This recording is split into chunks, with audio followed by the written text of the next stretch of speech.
I was just sitting with the Lord one day and I just felt like the Lord said, now is time. We want to make an impact, not for our name, not so that Freedom Community Church Hopewell can be known, but so that Jesus can be known and can be transformed. Hi, my name is Kevin Brown. I'm the lead pastor of Cornerstone Church in Americus, Georgia. We are a multi-site church. I'm also part of the leadership team of Harvest Network International.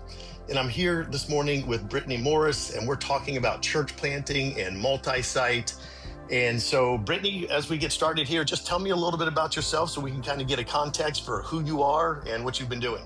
Sounds good. My name's Brittany. I am married and I have 3 children. I've been a homeschool stay-at-home mom for, I can't even tell you how many years. We just graduated our first, just a couple weeks ago. So huge milestone moment in our lives Awesome. right now. Congratulations. Thank you. It's as much of an accomplishment for mom, I think, as it was for him. Yeah, for sure. Yes. I've been in ministry for, 11 or 12 years now. And I've kind of done the gamut of things. I've been deeply involved in discipleship and discipleship classes, youth ministry, women's ministry, events, staff at a church. You name it. I feel like I've been there, done that.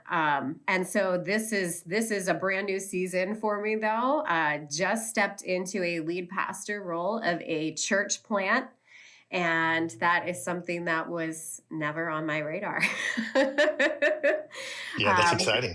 It is very exciting. Yeah, absolutely. And terrifying and 8,000 other emotions. For sure. So you're working with Tom Herbert, Freedom Community Church. How long have you been there with Tom? So we have attended Tom's church. That's our home church, Freedom Community Church in Shrewsbury, for a little over 3 years. And we started the church planting process, one-on-one a little over a year ago. Okay. And what did that look like? What's that moment you knew that you were supposed to plant a church? It's funny because I don't know that I can pinpoint a specific moment. Pastoring was not something that was ever on my checklist. It was never on the bingo board. It was not something I was running after. My husband had been in school for 2 back-to-back degrees. I had never gone to college. I had just been a stay-at-home mom, not just that's a career. You are a stay-at-home. Yeah. But when my husband graduated, 2020 came around and I just felt like the Lord said, now is time. And so enrolled in Liberty University. I had always wanted to do biblical studies. And so I actually started to pursue 2 different degrees at the same time, both in religion, one in Christian leadership and another in biblical theological studies. And my heart had always been to just minister to women, to disciple women, have a heart and a passion for leaders and creatives and communicators. And so I had just set out to be obedient to what God was calling me to do by just enrolling, and kind of had this game plan in my own mind of what that was going to lead to and what that would look like. And as time progressed, as I got closer and closer to graduation, God just really started to birth something different in my heart. And it was really unexpected. And probably for a year, I ignored it. Wow. I was like, no, that's not for me. That was not my plan. And probably about 6 months or so before graduation, I can just remember telling my husband that I'm going to graduate and then I want to immediately go in for my master's. And I was just sitting with the Lord one day and he was like, it's so cute that you think that. That's your plan. And I was like, oh, okay. And so just started to really sit with the Lord. And that was in 2024. I graduated. So really back at the beginning of that year is when that kind of process was happening. And that subsequent year, like all of 2024, I just kept having conversations with Tom about church planting and how I felt like God was like calling me into something new. I got my ordination through Harvest and was installed as an associate pastor here at Freedom and was teaching on occasion and things like that. But we just were kind of like beating around the bush a little bit about maybe what was on the horizon. Like we knew church planting was in the future for Freedom. Yeah, I was interested in being a part of that. But it just never like clicked for me. And then in January of 2025, Tom went out to California to a DCPI training. I think you might have been there with them, right? Yeah. And so for those that might not know, it's Dynamic Church Planting International. I know Harvest is building relationship there and really partnering. But the specific track of training that y'all were doing was church planting essentials. And Tom came back from that trip and he was like, let's just sit down and let's talk. He was like, because I feel like God's saying now is the time. And I really want you to consider spearheading this. And I was flabbergasted, I think it would maybe be the right word, and took that information home to my husband and was like, I don't know what to do with this information, so let's just pray about it. And so in January and February of that year, started meeting one-on-one with Tom and his wife, Judy, to just start to go through the church planting essentials training with them. And as we started to dream together, as we started to just seek the Lord's face in that, I started to feel this confirmation that this is the direction God's moving me in. And at that point in time, they invited my husband, Justin, to come and start to sit in the process with us, because church planting is not an individual thing. It really, like, it's been such a blessing to get to walk all of this out with my husband. And God had just been doing so many things in our lives and had orchestrated some crazy things in our lives. I mean, my husband this is like the crazy part of the story. My husband had been with a DoD company for almost 10 years, and they had a massive layoff. And he had been laid off at that point for like a year. And we were like, God, what are you doing? Like, why is he so qualified? He's got all this education, but like, why are you not opening any doors? And then lo and behold, it's because God had something so much different than we could ever ask or imagine in store for us. So we've been able to walk in it together these last, 16 months or so. And it's been way better. It's been way better than anything else that we could have ever tried to make happen. Yeah, that's awesome. I love that process that you guys have gone through prior to launching here. So let's talk a little bit about the model, because Yeah. the question is, are you planting a church or are you planting a campus? You guys kind of have this hybrid model. So explain this to me. Yeah. Okay. So this is a question that comes up a lot. It came up a lot, even just in the context of our team outright. They were like, I don't understand. So Tom actually came up with this really cool graphic, and I printed one out so I could show it to you. So I'm hoping that it'll translate on camera.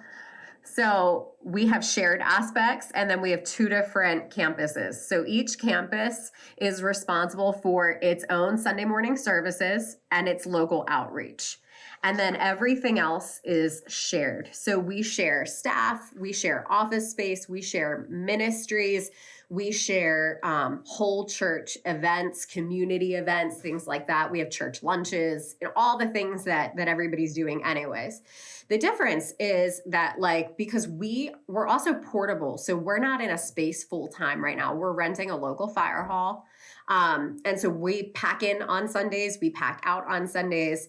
So the beauty of this model is that, like, we don't have to have a dedicated space up front to facilitate discipleship classes throughout the week, to facilitate, small group meetings and all of that, because it's already built in here. The other blessing is that, like, we're already built in, like, we already have the structure built in. So we still function under Freedom Community Church elder team and the office staff and all of that. Our values are the same. Our bylaws are the same. So we never had to like recreate the wheel, which was so beautiful. We just got to take everything that's good and right here and take it and put it over here. And yet at the same time, still have the freedom and the blessing of our eldership and of Tom as our lead pastor here to make it our own and to really follow the unique vision that God's given us for this little town. In Felton is where we're planted, Felton, Pennsylvania. But it's Hopewell. We have 3 different Hopewell townships, and Felton just kind of happens to be in one of those townships.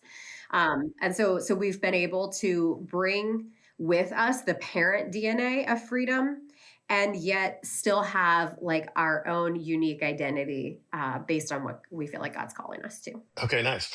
So right now you're kind of a campus that's being sent out, but really also with this dynamic of being your own identity, your own church, and with a sense that at some point you'll stop operating underneath the nonprofit freedom and become your own 501c3. Is that right? Yes. Yep. And Okay. there's no timeline on that. Okay. It's been really awesome to walk through this process with the leadership team that we have, because we've had a lot of conversations around this where yes, like it's on the horizon and that's what we're moving towards. There are no like hard deadlines like, okay, in exactly 3 years, you're cut off and you're on your own, figure it out. Right, right. There is this freedom to just operate in however the Spirit's leading and the timeline that God has for us, and know that that's what we're moving towards without the rigid timeline of like being stuck in that and tied to that. Yeah, yeah, that's good. I like that. I like that. So let's talk a little bit about the process of launching. What steps did you take to prepare for launching? How did you build your launch team, get support and stuff like that? Walk me through this journey. Oh boy, loaded question.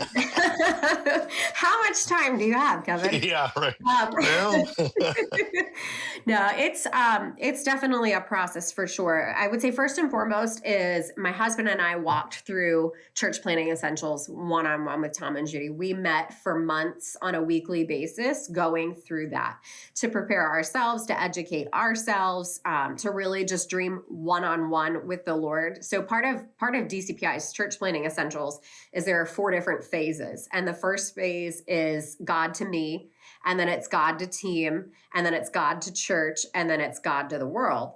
And so in the first phase, that's really just where it's small. It was us and our mentors and the Lord just seeking his face. And then you start to move in this process where you want to start building a team. And so we put it out to the church body. I think it was Memorial Day weekend of last year that, you've heard rumblings of this. We've been praying about this for years. We've known that church planting's on the horizon. And guess what? The time is now. And so we started having informational meetings on Sundays after church, and we would just invite anybody that was interested in learning more to just come and sit down and hear what we felt like God was speaking to us, to ask questions. We had kind of like a facts sheet that we had put together about, okay, what would this look like? Talking about the hybrid model, things like that. And we just started to have really genuine, organic conversations with people. Now, our worship leader was an interesting, maybe like a little different situation with him. We had just really been praying to the Lord for months, like bring who you want to bring or lay people on our hearts. And so there were a couple of specific people that we felt like God just gave us names and just said, like, go approach these people. So we started having conversation with our worship leader and his wife, and he was like, I hadn't really thought about it. I didn't really consider it, but if God's laid us on your heart, like we're certainly going to pray about it. And then a couple weeks later, they confirmed, yeah, we would love to be a part of this. We would love to come with you. So then once we kind of had so we also have something kind of, I don't know if it's unique or if it's typical. This is my first go round in church planting, so far be Mhm. it from me to say like it's unique or not. But we had a core team and then we had a launch team. So our Okay. core team is like that initial buy-in group that has kind of stepped into leadership roles. And then core team, then our launch team were just other people in the church that have said, we want to partner with you by going and being planted with you, but not necessarily in a leadership capacity. So we started meeting with the launch team twice a month. We started having luncheons after lunch, and we would have potluck style. And we started to take that team through church planting essentials again, and just talking about, okay, why are we planting a church? What's the purpose of this? What's God calling us to uniquely? What's the vision God's given us for this church, for this particular region in this particular time? And so we did that for months before we launched. So I would say that those are probably the biggest pieces of the puzzle. Nice. And did your core and launch team, did they come from Freedom, or where did these people come from? Most of them were straight here from Freedom. But God works in really cool, mysterious Yeah. ways, And so we have I would say three people on our team that maybe it's a little different and just kind of cool how God works. There was a woman that I had been in ministry with years ago at another church. We had been in ministry together for years, and I think I was leading service one Sunday morning, and I just so happened to look up, and in she walked into Freedom on a Sunday morning. And we connected after service. We went to lunch. She was like, "What are you doing?" And I was like, "We're planting a church." And she was like, "Well, where?" And I told her where. And she's like, "You don't understand. Like, I've been praying for this region for a really long time, years. And I've been praying for a spirit filled, Bible led church that would be in this area and just have such a heart for it. I would love to come and be a part." And then the other kind of like cool, crazy thing is we had a couple that moved in across the street from our house back in July of last year. And it was a husband and a wife, and they were retired. And he had done like 20 some years in the Air Force, and then like a 17-year pastoring career after that. Now, the irony in all of that is that we really have a heart for veterans. We feel like that's a core piece of who God's created Freedom Hopewell to be, and the unique people group that we're going to cater to. We have a huge population here in Southern York County of vets. And we Cool. Very had cool. been this veterans outreach event, and we were praying about how God would increase our impact to veterans and how we could build ministry around that, how we could really reach people in the community in that population. And so we started to pray for someone that had military ties, but who would also be a pastor. And Judy Herbert was like, "I feel like we need to pray for a man because the concentration of males versus females in this particular area in the veteran population is highly male." Sure. And so we just started to pray. And then, like, literally, they move in across the street from us. And like 2 weeks later, they walk in to Freedom Community Church on a Sunday morning. Tom connects with them. We have the church picnic was, I think, the following Sunday, and we connected and just started to talk. We had a one-on-one meeting, and then there was just buy-in from there. They've been apart ever since. Yeah, that's awesome. That's Yeah. awesome. I love how God just starts connecting people to you when you step out in faith like that, Yes, he'll send that. They moved from across the country. They were from California. I mean, like, God will Wow. literally bring the right people from anywhere. Yeah, that's awesome. That's awesome. So, what does a typical Sunday morning look like at Hopewell? Yeah, so our service starts at 9:30. So our team meets at 8:15, and we have been really blessed by the fire hall where we are. They have a whole room where they let us store everything.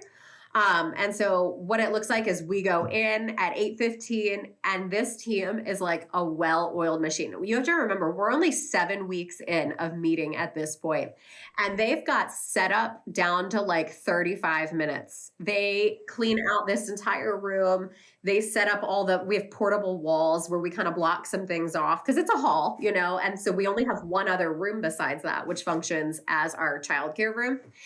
And they set up the entire childcare room. They do the whole coffee bar week to week. We have an entire sound system, AV system that gets set up week to week. Not to mention then setting up all your chairs. And we do tables too. We have a couple of tables that we set up so people can put their coffee, put their Bible, kids can color, whatever. And people love it. It was just some Nice. weird thing. We felt like God was like, hey, you should do this. And Yeah. people have loved it. So then we start to meet for prayer, and everybody's kind of in position then by like 9:15, greeting people coming in. And then service starts 9:30, right on the dot. Really spirit led, just really trusting the Lord. I was telling somebody the other day, there is like this purity and the simplicity right now. I know it sounds not simple, right? Because there's a lot of moving pieces, but when something is new, it's like a newborn, right? Like there's just something so pure about the simplicity of it. And like the worship right now is just so sweet and tender because it's literally just Brian on a guitar. And the Spirit's just been really anointing the worship, and there have been just like prophetic words, and we just pray together, and it's just been really sweet and tender, and something that I really hope that even as we grow, even as we start to implement new things, that we maintain that. And I just really feel like that was one of the things that God spoke to us early on when we first started praying about whether or not we were going to do this. I think the very first thing that God said to me was it was going to be a grassroots Acts church. And just this purity of just gathering and breaking bread together and singing psalms and hymns together. And I feel like we're seeing that right now. And man, that's my prayer, that we just keep walking in it. Yeah, that's awesome. That's awesome. So you launched on Easter, right? We did. And you had some preview services leading up. Tell me about how many preview services did you have? How did those go? Kind of what did you learn? And then talked about Launch Sunday. Yeah. So Launch Sunday was Easter. That was kind of like our to the community. Here we are. That was like in the CPE training. It's like from God to the world. That's Antioch. Like we were like, here we are. But prior to that, so that was the first Sunday of April. So all of March, we met every Sunday and did exactly the same thing that we're doing now every Sunday, except it was just our launch team. And I say that, but like we had some friends that came to support, some family members that came to support, but the majority of it was just our team that was coming from Hopewell. And the purpose of that was to like work out all the kinks. Not that there aren't things that arise, because there's literally something every Sunday, because we're just figuring out what we're doing. But it really did give us the ability to really just try things and see what works and see what doesn't work. And then every Sunday to just be able to text with our team afterward. Okay, what worked? What do we need to tweak for next week? What do we need to try something different? But also like, hey, what were the wins this week? Because we don't want to miss out on that either. And so it was this underground month is really what we were calling it. We're operating as an underground church. And Nice. I like it. yeah, it was really, really beneficial. And I'm glad we didn't pass over that to just go right out into community, because there were a lot of things that we like hashed out in those first 5 weeks. So It's a steep learning curve. Yeah. Yes, for sure. So it gave us some time to learn. Yeah, that's good. That's good. So beneficial. How many preview services did you have? 5. 5. Okay. Yeah. That's awesome. All right. And then Launch Sunday went well. Everybody was ready. Yes. Yeah, I think it was great. And it's so funny because here at Freedom Shrewsbury, Easter is obviously huge, and it's one of your biggest attendance days of the year. And over the years, what you do on Easter develops and it grows and it changes. But like we do a huge breakfast here for the whole church. And I told Tom one day, I was like, we're not doing that. We're like just figuring out how to like set up the sound system every Sunday. And Right. so we were like, but let's think through like what's something unique that we could do to just market as something special. So we did like a fun photo wall, and we set up pallets and decorated it and had a cross and all the things and ordered special flowers and whatnot. And we just I wouldn't say we had a lot of people that came in from the community. It really was probably a handful. And then some people brought some family and friends and stuff. But it really was like this beautiful morning of just celebrating the exact reason that we're doing all this anyways, right? Like for Resurrection Sunday to be launch Sunday for us is something I won't ever forget. So let me ask you a question. What went better than expected? Is there anything out there like, man, this was going to be hard to tackle, went better than expected? And then let's also tackle maybe something that was harder than expected. Sure. I've been pleasantly surprised about the cohesiveness of our team, honestly, because especially when you're like early on and you're first putting a team together, everybody just has these different personalities and different experiences, and they're coming from different backgrounds and theologies, and we've all just kind of managed to land at Freedom. So obviously we have something in common. But when you start meeting with a team, you really start to see those differences right off the bat. And I can just remember week after week after week praying Ephesians 4:3 over our team and asking my mentors and like my spiritual mom and my little inner circle, like, please just pray this over this team. Like, we just want to be people that function in the unity, in the spirit, in the bond of peace, like for months. And it's been really cool because God has so honored that and has really created this little family unit. And so the cohesiveness of that translates to Sunday mornings because they get in there and because it's a family, everybody's willing to just jump in wherever they're needed. And when you're small and you're just starting out and there's so much to do because you're portable, it really is all hands on deck every Sunday. And everybody's willing to just jump in and do whatever needed wherever, they're needed to serve, even if it's somewhere where they would rather not. Like, people are just willing to do it. And they're like a well-oiled machine at this point in time. I think I said earlier, they have set up down to like 35 minutes and cleanup is down to like 25. Like, they are... That's awesome. Yeah, well-oiled. Yeah. Couldn't have dreamed for a better team. One of the things I talk about here at Cornerstone is that you serve where you're gifted. That's your primary area, but you have a secondary area, and that's where you're needed. So true, especially for a church plant like that.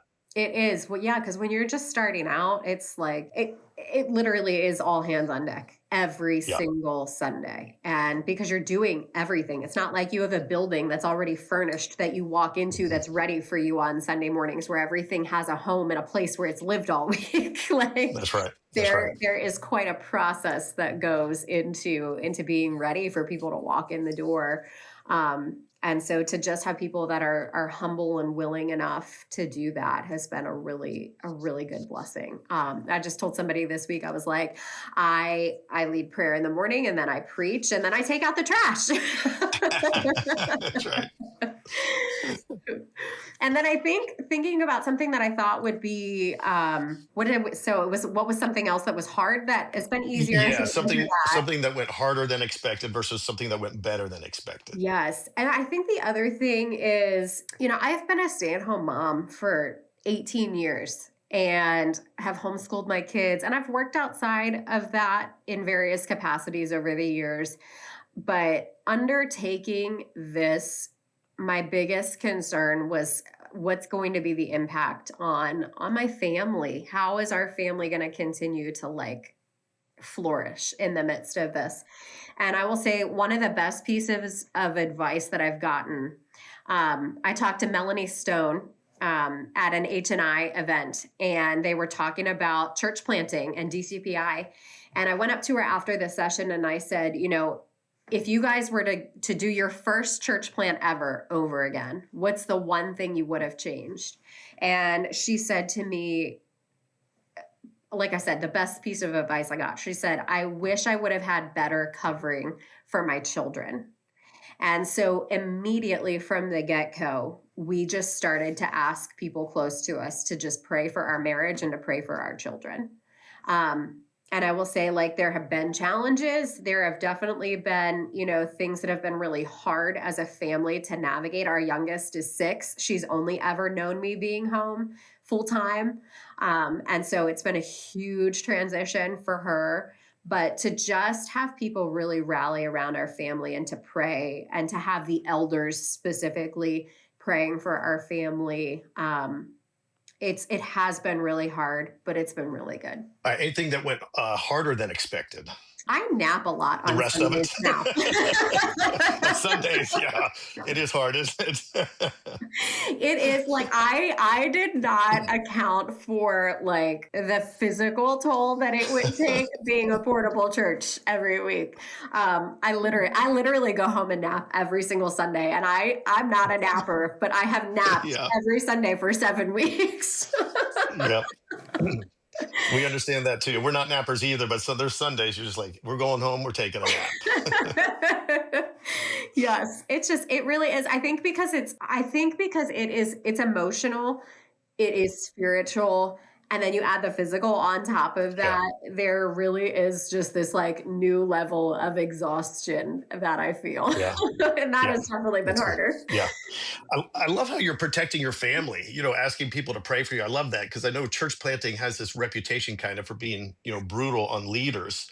Yeah. And so I love the fact that you're being intentional and taking some extra steps. Any other extra steps that you're taking to, guard your heart, guard your family? Anything else that you've incorporated into your life? I think outside of just the covering of the elders and Tom and Judy, and the church here is obviously praying, but I think having an inner circle of people that are external from the church and the plant who can just really hold me accountable, who I can just call my spiritual mom and say, like, you know what, today was really hard, or like, we're really having this problem, and I really need you to pray for this thing in my family or in our house or in our team or whatever.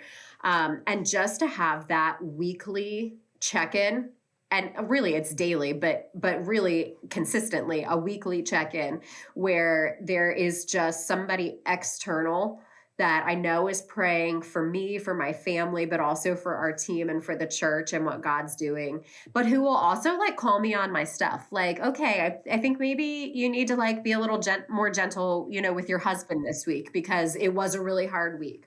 Or, I don't think you're really protecting your own Sabbath right now. Like you're going, because in church planting, I mean, it really is like 24/7. You're always dealing with something. Not that I expect that to change, like as we're established, but as a pastor, Yeah. but really early on, because you're always spitballing, you're always working things out, you're always tweaking, you're always just navigating whatever's come up. But that has been, I think, the biggest thing besides Yeah, that. that's good. That is good. How many children do you guys have? 3. 3. Okay. So I love the fact that you guys homeschool. And so we have 4 kids.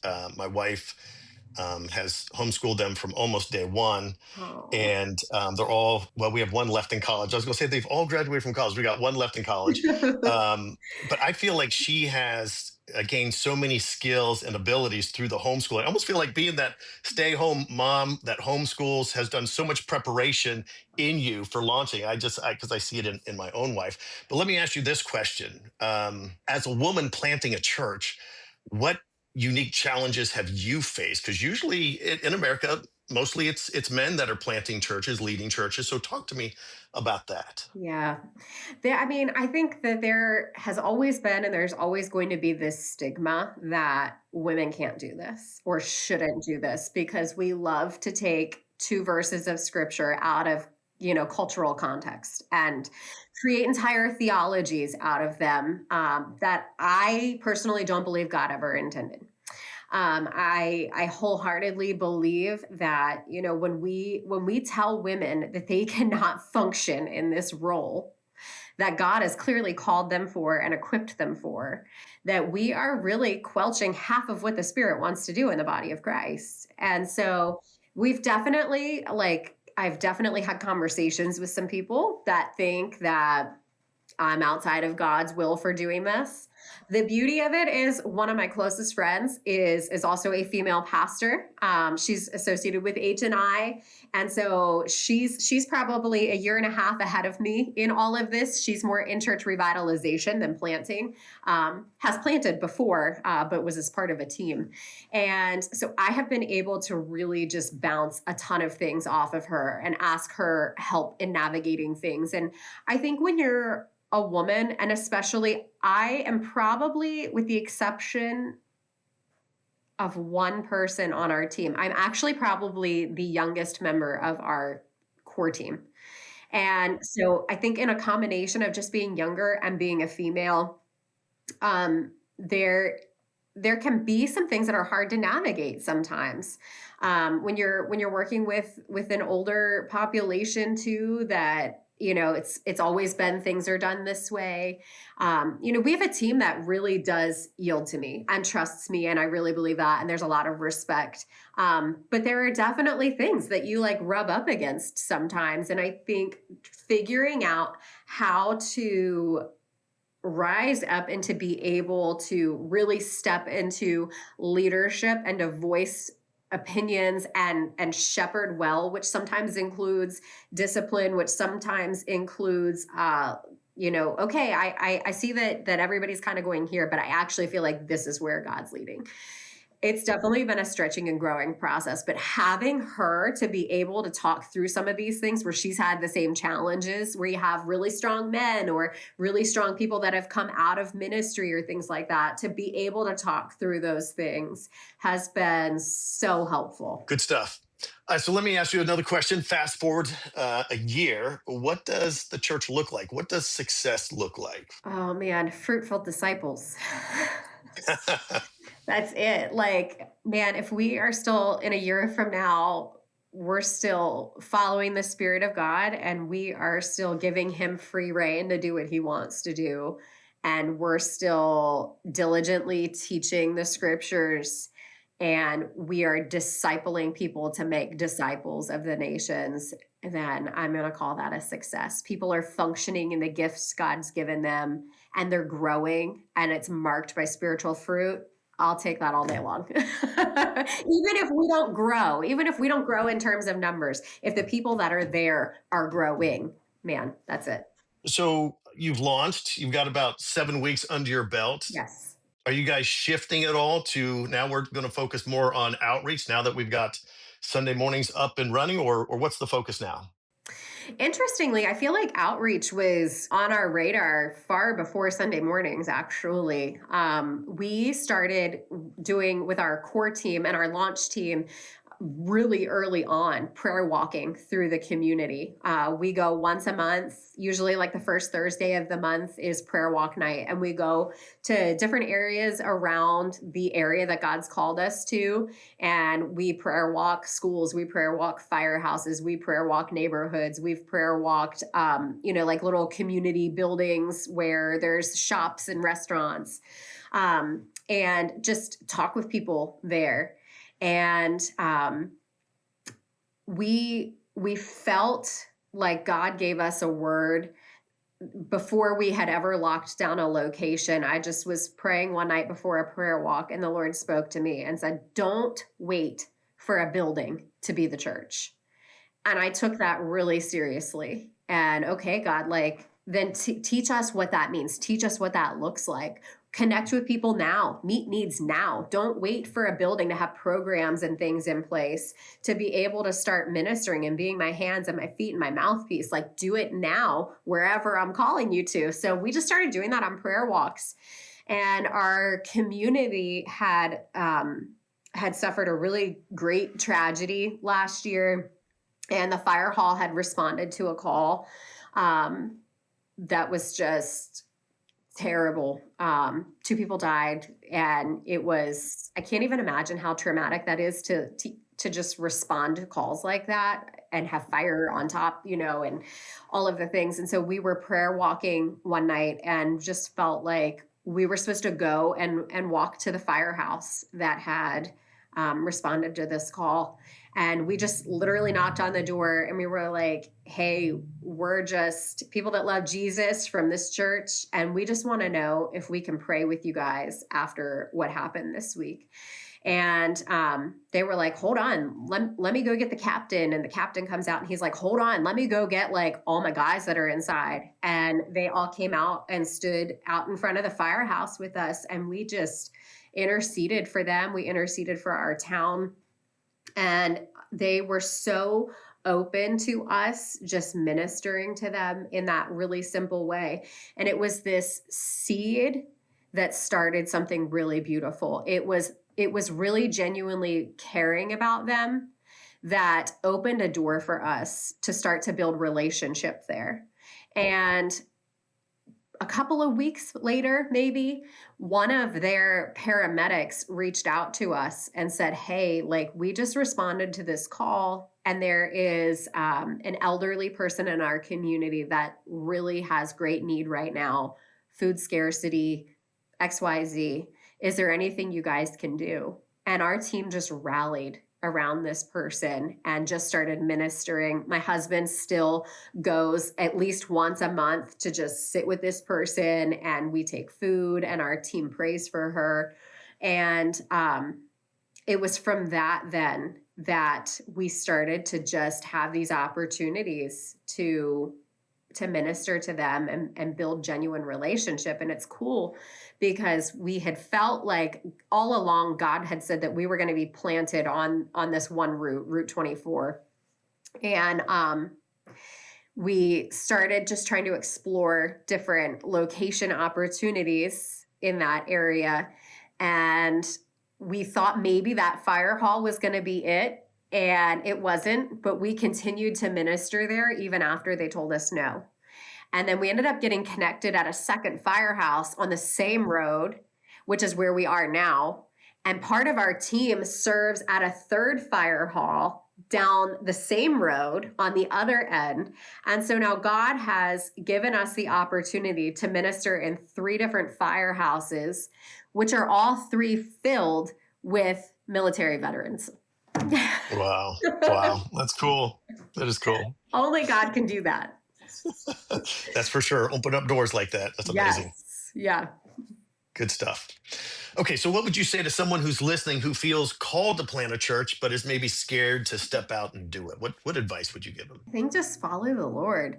There's nothing better than being obedient to God, and He will equip you every step of the way. And there are going to be days and weeks and months where you feel completely ill-equipped for what God's calling to do. It seems impossible. And the truth is that apart from Him, it is. Like, we can't go out and plant churches and be fruitful and multiply and make disciples and plant other churches apart from the Spirit of God. But if that's what He's calling you to, He will make a way. Like, we have crazy stories of how God has made a way. And God used a veterans event that we did and had a massive amount of fried chicken left over that we were able to minister to all these different places in the community where we were able to connect with people. It was like our own, fishes and loaves kind of story. And we still joke about it and talk about it. Like, if God can use fried chicken, like, He will make a way for you. So it's as terrifying as it can be. Like, it's so worth it, because at the end of the day, when you're obedient and you're following the Lord, there's nothing that's more satisfying. Yep, that's good.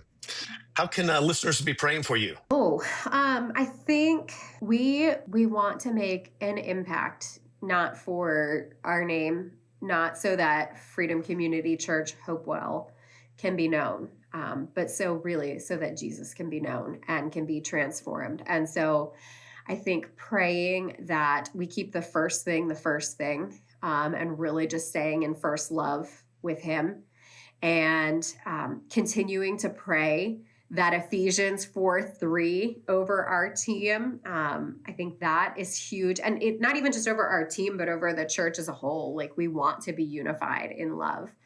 And that, pride would stay at bay exactly where it belongs, and that we would just be humble servants and follow whatever it is that God asks us to do in obedience by faith. Nice.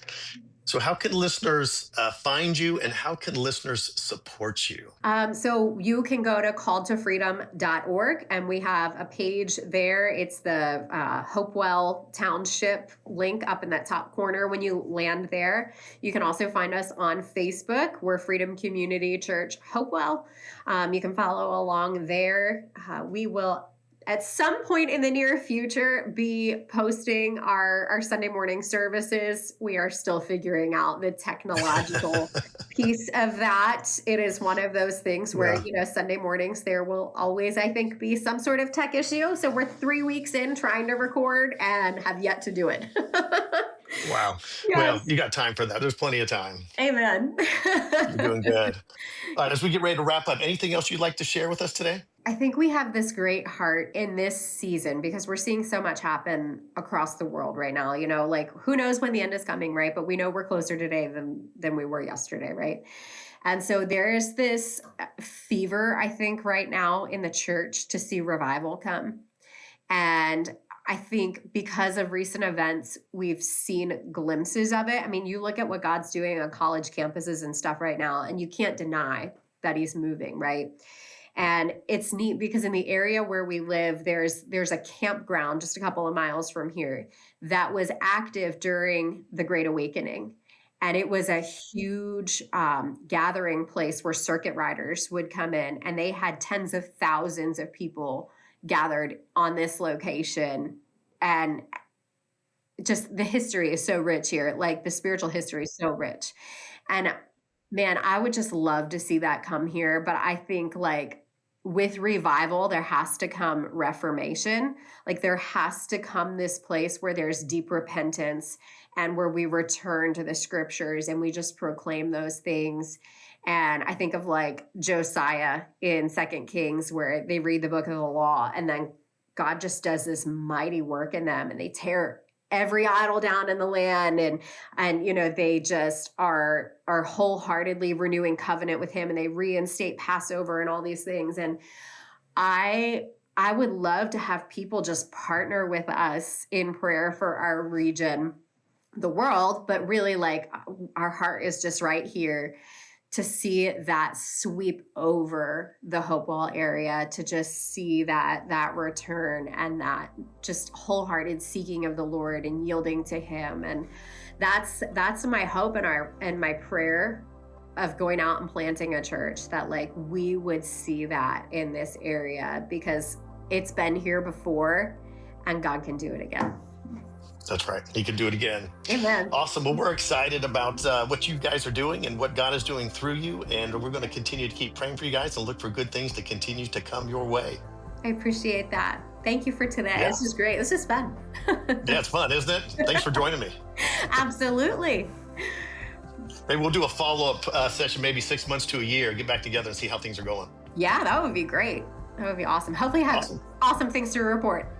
I'm sure you will. Thanks for joining me. Appreciate it. Absolutely.